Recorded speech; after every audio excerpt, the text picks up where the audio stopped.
Like risk, doubt, and love. Those were the three kind of things. Risk, doubt, and love. And love. So then I would start off and I would be like, I think the risk, because I talk about, people say I took a big risk quitting my job to do this. Yeah. And then I say, well, I think the real risk was if I stayed at the job, I never would have found my true potential. Right. And so you go talking about that. And then one point I wanted to get across to everyone is that everything is risky, right? Like we don't think it, but even the safe thing isn't guaranteed. And I talk about it in my show where I say, like that pulp mill that I used to work at, like the safe one, like it shut down last year. Yeah.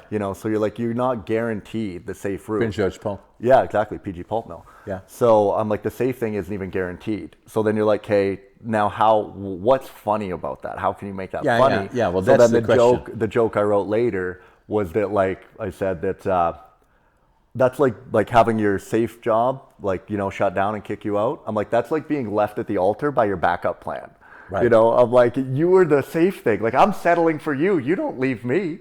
So then you can slide in a little joke like that, and it's a little tag and gets a little punch, and then you can move on to the next point. Right. So then another one I wrote about love, I just wrote the other day, was about how I always feel unlovable.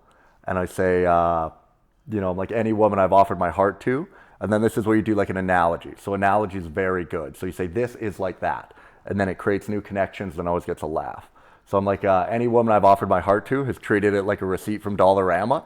They're like, no, thank you, I don't want it. Yeah. And I'm like, and the ones who are too polite to say no, they take it home, crumple it up, and then throw it in the garbage. Right. So that you get to do like little jokes like that, and then just keep moving along, and then you find your next, whatever your next line is. And then keep going and going. Right. Yeah.